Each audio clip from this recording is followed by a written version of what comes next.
ចឬមួយត្រូវយំសូមញាតិជួយពិចារណាគួស្អប់គួខ្ពើម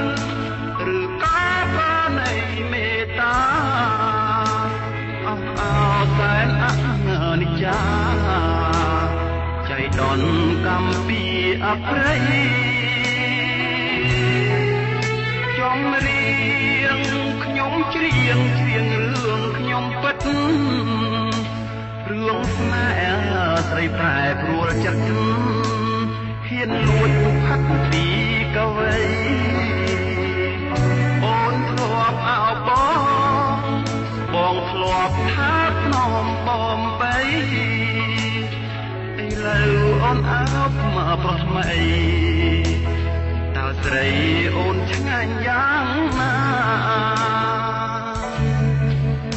ត្រូវសើចឬយំខ្ញុំជាកវីខំខ្លួនចាញ់អល់ស្ត្រីស្រីបោកហើយក្បត់ចិនដាសូមញាតិជួយស្ដាប់ជួយចាំជួយពិចារណានៅចុងខែសីហាសង្សារផ្ដន់ទាប្រឡ័យត្រនំទួលគោកខ្ញុំចាញ់បោកគេចាញ់ចិត្តចាញ់រូបស្រីស្នេហ៍មាសមេធ្នមអោបប្រុសថ្មី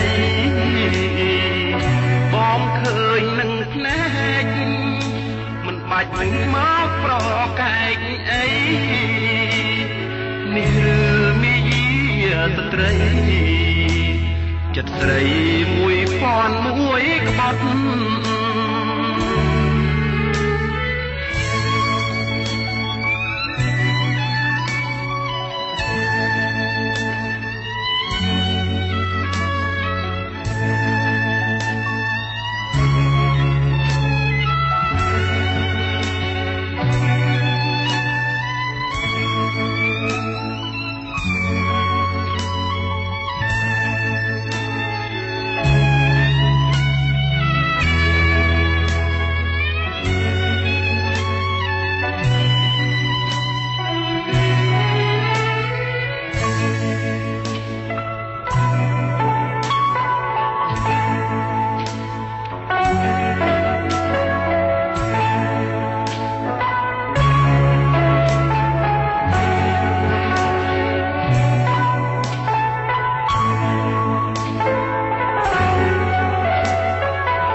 ត្រូវសើ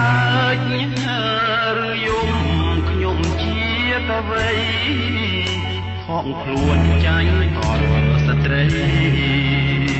ស្រីបោកហើយបត់ចិនដាស្មានដូចកងរីបានជាខំណំស្នេហាមិនដឹងចិត្តស្រីសាវាឈ្មោះថាជាស្រីកាកៃបើសិនខ្ញុំសាច់ទាំងទឹកភ្នែកដើមព្រុងស្ទើរតែធ្លាយបែកព្រោះខ្មាស់នឹងសំដីស្រីបើសិនខ្ញុំយំតើខ្ញុំយំប្រយោជន៍អីរឿងអូនខ្លះមានប្រុសថ្មីក៏វៃបងសូមជួ